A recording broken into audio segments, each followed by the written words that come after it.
Hello and welcome back to the educational webinar series brought to you by WeatherWorks. My name is Nathan Wiles, lead meteorologist and assistant marketing director of the company. Today we will take a quick midwinter break and discuss the current long-range pattern with our returning guest and chief meteorologist Jim Sullivan. We've heard a lot of talk about the polar vortex and changes in the global teleconnections. But what does this mean for snow, and just how long can we expect this active pattern to last? Jim Sullivan has all the details ahead. The floor is yours. All right, thank you, Nate, for the introduction. So basically we're going to briefly touch on what we have seen so far this winter, and it has snowed in some areas quite a bit. As Nate said, there's been a lot of chatter about a sudden stratospheric warming event. What exactly does that mean in terms of snow? We'll check on La Niña. That was a big thing we discussed back in the fall, and we'll check on some other things and let you know what that adds up to for the rest of winter outlook. So here is the November and December temperatures compared to normal across the country. November was very mild across pretty much the entire country. December was not quite as mild in the southern and eastern United States, which did allow for a notable winter storm to occur. But was quite mild across pretty much the rest of the country. Precipitation so far in both months kind of dry across a lot of the country. A big exception is parts of the East Coast in both months. Not quite a typical La Niña precipitation pattern, and we'll discuss why in a minute. And here is January so far, kind of a continuation of December, kind of chillier across parts of the South, generally mild across the North. So in terms of where and when it snowed, the big storm in the eastern United States was in mid-December. This was a notable storm. Baltimore got 6 inches, Philly got 6 inches out of it. New York City got 10 inches, Boston and Hartford got a foot, and the heaviest fell from northern Pennsylvania across upstate New York, including Albany, into parts of central New England. And some areas got over 40 inches where that heaviest band of snow went. So our one storm was a big one.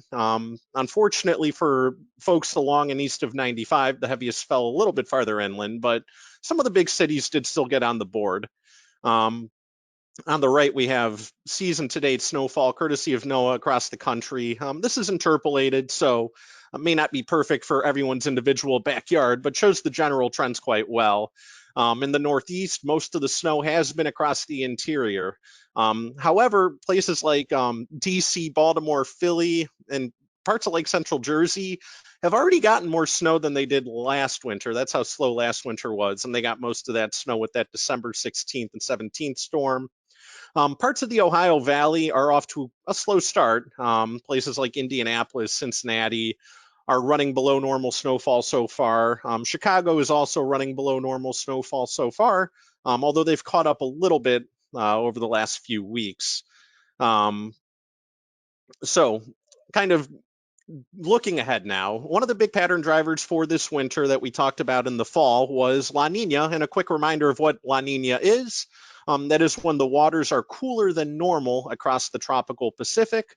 That is in place this winter. It's the opposite of El Nino, and some recent La Nina winters are 2017, 2018, 2016, 2017, and a couple of winters at the beginning of last decade. And these winters are quite a mixed bag across the central and eastern United States in terms of cold and snow. So here is a current look at our water temperatures across the globe, and particularly focused on the Pacific. You can see the La Nina, all that cool water that's been there since the summer through the fall and now into the winter. And it's expected to slowly weaken as we head through spring, but it's going to be an influence the rest of the winter. So here is the typical La Nina weather pattern. We showed you this back in the fall when we talked about the outlook heading into the season. And you'll note it's not quite the same pattern that we've gotten so far. Usually in a La Nina, there is a ridge in the jet stream across the northern Pacific, and that sends cold air into the northwestern United States, into the northern plains. It's been quite mild there so far this winter. Typically, La Ninas are dry across the southern US into the southeast and warm, and that's the one area that's actually been kind of chilly and wet so far this winter. And it's also typically active or wet across the Ohio Valley and southern Great Lakes, and they've been on the quiet side. So La Nina, El Nino, they aren't everything. You can get variations in the pattern, and we've seen some variation so far this winter. So why has the pattern been a little bit different? So a quick look at the global pattern that we've had so far from late November through the middle of January. The big difference has been there's actually been a big low pressure and lots of storminess near Alaska and the Aleutian Islands. Those are those islands that extend southwest of Alaska. This is not typical for a La Nina, and all this storminess, it blasts Pacific air into the western United States and Canada, and basically clears out any Arctic air that might be pooling in that area. So that's why that area has been so mild.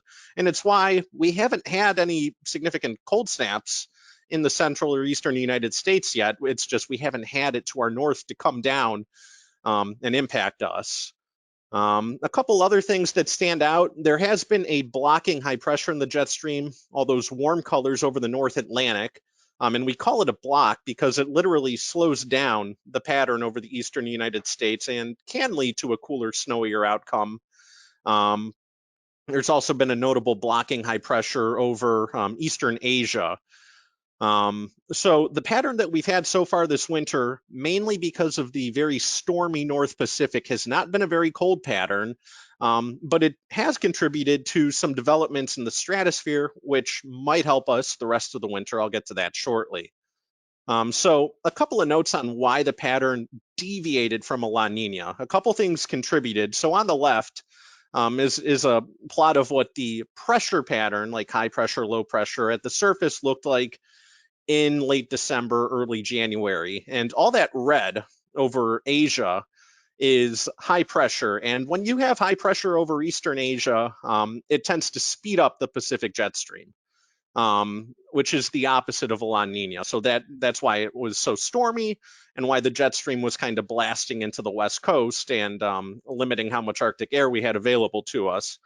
Another factor is on the right. Very basically, this is just kind of a tracks where tropical thunderstorms are located, and they were quite active in November and early December where the arrow is pointing, and that also contributed to the Pacific jet stream speeding up. So these temporarily allowed us to get away from that typical La Nina pattern. Both of these factors have weakened substantially in the month of January. So I think we'll start seeing more La Nina influence than we've had so far, which means colder air will start dumping into the western United States and western Canada, more so than it has so far.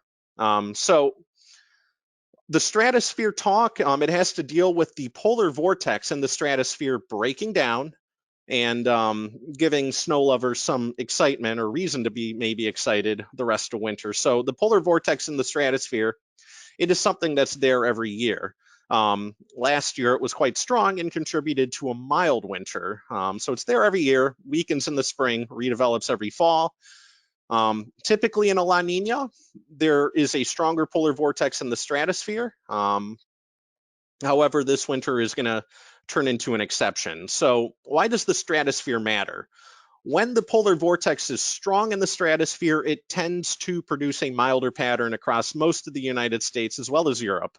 We saw this last winter. So these graphics, generally, you can see all the blue. That is showing that typically when the polar vortex is strong, the cold air is bottled up in the Arctic. This results in a very strong west to east moving jet stream. So the cold air does not tend to come south. And it's especially mild in the central and eastern United States. It can be a little bit chillier in the Pacific Northwest. Weak polar vortex winters tend to have the opposite. There tends to be milder air across the North Pole and increased blocking in the jet stream over the Atlantic, which can slow storms down and cause colder, snowier conditions across the central and eastern United States. So the polar vortex is something that's important. Last winter, it was very strong. In the fall, I mentioned that this was possibly a wild card for this winter, where if it was weaker, it may bode well for at least some opportunity for more cold and snow. So real quickly, when I say high latitude blocking, here's what I mean. On the left is a winter that featured a lot of blocking. It was the winter of 2010 and 2011. The blocks are the red, and that is really just the jet stream has to go around those blocks, and it slows down behind them. So when you get a block over the Atlantic, like we have seen at times this winter, it can encourage storminess over the eastern United States. And then on the right, this is last winter when there was absolutely no blocking with a strong polar vortex. All those warm colors over most of the United States and also Europe indicates a very mild pattern typically when we don't have blocking. So, and very quickly, typically when you have a strong polar vortex, weak blocking, it's mild. Weak polar vortex winters, it tends to be somewhat colder. Does not guarantee that it's cold everywhere, but it increases your chances. So last winter we had a very strong polar vortex, and this is kind of a modification of something we talked about in the fall webinar discussing the outlook. So what has changed since fall was in fall, I had a question mark for intraseasonal. So the top 4 things are things that we can predict in the fall. We have a La Nina, which favors a strong polar vortex. The Indian Ocean was kind of a wash, and other factors were also kind of mixed. And I said the intraseasonal factors that we couldn't yet predict in October breaking one way or another would tell us if we'd have a strong or a weak polar vortex this winter. Last winter, those factors strongly favored the strong polar vortex and mild pattern. And so far this winter, it's been the opposite.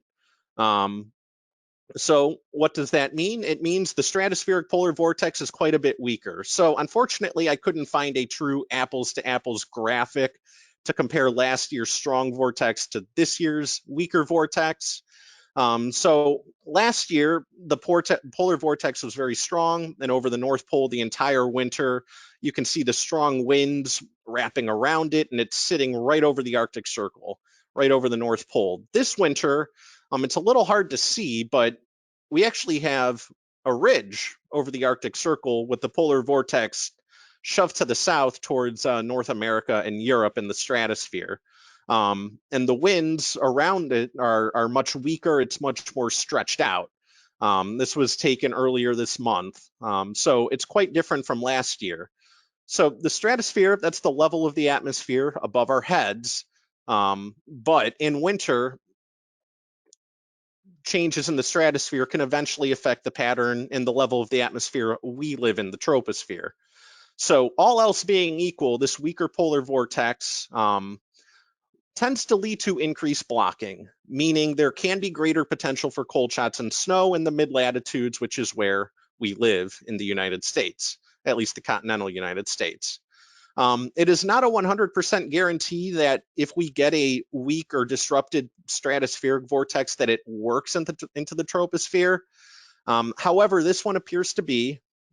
If we do see a pattern response to a weaker stratospheric vortex, it typically doesn't occur until 1 to 3 weeks after it occurs. So the reason I'm stressing this is because there's been a lot of chatter on Twitter and various weather websites about this stratospheric warming event.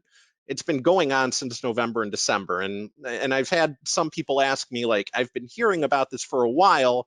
I'm still not seeing snow. Does that mean it's not going to impact the pattern? That's not what that means. That means we're still kind of on track.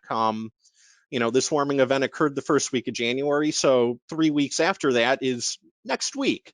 So we still shouldn't really be expecting big cold shots and increased snow from the stratospheric warming event. So I alluded to this already. Will this one work into the troposphere? The answer is yes, it already has been. So on the left, this is basically a plot showing a weaker polar vortex and blocking in the blue, and a stronger polar vortex in the red. So it was stronger in the fall on the left, but you can see the big warming event or weakening event of the polar vortex occurred to start this year in the stratosphere, and you can see it has kind of worked down and already dripped into the troposphere beneath the white line this month, and it's expected to continue to do so through the rest of this month. So that tells us that we are seeing some connection between the weak stratosphere and blocking where we care about in the troposphere. And on the right, you can see this is resulting in some big cold shots, not necessarily in the eastern United States yet, but most of Asia is getting a significant cold shot. Western North America is getting a significant cold shot here, mid to late January, and it's very mild across the Arctic, a very classic sign of some blocking occurring up there. So this stratospheric warming event, the weak polar vortex that you've been hearing about, it is affecting the pattern. But for various reasons, it is taking some time to work to the eastern United States, although starting really this week, it's starting to get chillier, and next week that will change to at least some extent. So we know we've had a stratospheric warming event. We know it is starting to cause some blocking in the troposphere where we care about. Some historical precedents on past La Nina winters that have had this type of event, 9 of the 12 had blocking develop across the North Atlantic, which can be beneficial if you want cold and snow in the central and eastern United States. So already pretty good odds, and we are seeing that this year. So next time this happens, I'll be able to say 10 of the 13 La Nina winters with a stratospheric warming event had blocking develop. Of the past 9, typically the blocking lasts 1 to 2 months once it develops, with a range between 10 days and 10 weeks. So usually this ends up being a factor for a while if it affects the pattern, which it appears to be. A recent example of how this can work is in February of 2018, we had a stratospheric warming event that was a La Nina winter. In March, the blocking developed and brought a very stormy and fairly snowy month to the northeastern United States. That blocking lasted 4 to 5 weeks. So we have the increased blocking. It is beginning to develop, but it's not super cold yet. And we're seeing a bit of a battle, some conflicting signals, and we'll probably continue to see these conflicting signals over the next several weeks, if not couple of months. So the Atlantic blocking is there. It's a cold signal. You can see the blocking with the warm colors kind of near eastern Canada and Greenland. That is slowing down our pattern over the eastern United States. But you also see all the cold colors along the west coast. Typically, when it's cold over the western United States, it's warm in the east. So these are opposing signals, and what that probably means is we're going to see ups and downs. If one signal weakens, the other signal might take over. So if we get warmer weather in the western United States, that might let the blocking cold signal to take over and cool us off more in the central and eastern United States. The opposite could happen. If the blocking weakens and the west remains cold, we could warm up quite a bit. So this probably means we're going to see a lot of ups and downs as these two dominate or battle for influence. So if you want weeks and weeks of persistent cold and snowy weather, I don't think you're going to get weeks and weeks of it constantly being cold. But as long as that blocking is there over the Atlantic, I think you'll at least see opportunities for it mixed in. And notice the pattern over the Pacific. We do now have a more typical La Nina pattern with that blocking ridge up towards Alaska, dumping cold air into Western North America. So there's going to be a lot more cold air available over Canada than what we've had so far. This is pretty much a reversal of the pattern over the Pacific compared to the first half of the winter. So even though there are conflicting signals, when it gets cold, it'll probably have some more bite to it than it's had so far this winter. This winter so far, it gets cold and it's like kind of chilly, not that cold. That'll change going forward. When it does get cold, it'll actually feel a little bit more like winter and a little bit colder. So we have this battle, these conflicting signals. Is there any sign of us tilting the odds towards persistent warmth or persistent cold over the next few weeks? Kind of. So if you remember back on one of the first few slides, I talked about tropical thunderstorms and how they were active in the fall and affected the pattern. It looks like they'll become a little bit active again as we head towards the beginning of February. So these thunderstorms are expected to become rather focused in the Western Pacific to start February, which registers as a phase 6 on this indice. This indice is called the MJO, the Mann-Julian Oscillation. So typically in winter, when you have a phase 6 MJO, it does actually favor warmth in the eastern United States, and it favors cold in the western United States. So this actually is a signal that it's going to be chilly this weekend, next week, the last week of January, but it may trend milder again to start February because of where these tropical thunderstorms are going. However, if you roll the tropical thunderstorms forward a couple of weeks, it can result in a pattern that has more blocking and much more cold weather over the central and eastern United States. So this kind of goes back to the point of we have competing influences. We'll probably see ups and downs. The end of January, the last 10 days or so of the month, it's fairly chilly. February probably trends milder, especially in the east.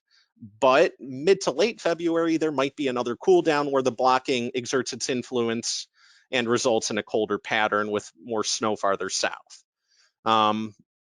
Something that will probably help us keep the blocking around longer. So I said that typically these stratospheric warming events result in blocking for a month or two, sometimes a little shorter or longer. Here's a plot of the strength of the polar vortex over the next couple of weeks. It's very weak right now. The yellow line is average. It's very weak right now, might strengthen a little bit in late January, but very well may weaken again into early February. Either way, it's staying weaker than normal for the foreseeable future. We are getting blocking as a result already, and with the polar vortex and the stratosphere remaining weak, this blocking could end up being closer to the 2 months or 10-week analogs that we've seen in the past. Occasionally the blocking lasts, 2 or more months. Given how long the polar vortex is remaining weak, given the tropical thunderstorms, the way they're progressing could support blocking as well, mid to late February. This is telling me we may see that blocking in the jet stream over the Atlantic linger more than not through the rest of February, perhaps into March. So with all of that said, here is the forecast for the rest of winter from late January through the month of March, temperatures and snowfall. This is kind of the average of what you're going to see, especially in the east with those competing influences. There will be lots of ups and downs. So cold air is finally dumping into the west more, as we'd expect in a La Nina, and that is going to continue through March. It's going to be a chilly rest of the winter in much of the western United States, into the upper Midwest, even the Great Lakes. In general, it will be mild across the southeast. There may be a couple of windows for it to get colder in the southeast. It'll get a little bit chillier next week, the last week of January, before warming back up. And then mid to late February, if the pattern tilts colder again, the southeast may cool back off. Other than that, it'll be fairly warm. Heading into the mid-Atlantic and northeast and like the Ohio Valley, it's much more mixed. I think along and east of the I-95 corridor, it's a little bit milder than normal the rest of the winter, but it's not going to be as mild as it's been. It's not going to be as mild as the second half of last winter. There will be ups and downs in there. Like I said, the last 10 or so days of January are going to be fairly chilly. February probably starts pretty mild, but there are signs that it turns back colder for mid to late February. This all averages out to near or slightly milder than normal for the I-95 corridor, leaning a little bit colder the farther north you go, leaning milder the farther south you go. In terms of snowfall, climatologically, we're coming up on the midpoint of winter. February is actually the snowiest month on average for a lot of areas in the mid-Atlantic, so there's still plenty of time. And in terms of where it should be snowier than normal, quite snowy the rest of the way, much of the Northwest, the Northern Rockies into the plains, the upper Midwest and Great Lakes should be very active, very snowy. And that does extend into the interior Northeast and a good portion of New England. The I-95 corridor, it's probably a mixed bag. Places like Boston, New York City, even Philadelphia could be near normal for snowfall the rest of the winter. However, that may come in a couple of spurts. Farther south into the mid-Atlantic, DC, Richmond, I would lean towards a little bit less snow than average the rest of the winter, but I do think there are a couple opportunities for snow. There might be one or two opportunities as early as next week. There's probably another window mid to late February where it can get colder and where you may see some snow in the mid-Atlantic. With a couple of warm-ups in there, it's hard for me to forecast a snowier rest of the winter than normal, but there will be opportunities. Generally, the Southeast will see less snow than normal the rest of the way, but again, maybe that mid to late February window offers some chances. The Ohio Valley, it's a mixed bag. Into the Great Lakes, I think it's active and snowy at times the rest of winter. When the Southeast Ridge flexes its muscles, when we warm up here on the East Coast, that is when places like Chicago, Detroit, the Great Lakes may turn snowier. And then when it turns colder, that's when the storm track may get shoved into the Ohio Valley, places like Indianapolis, Cincinnati.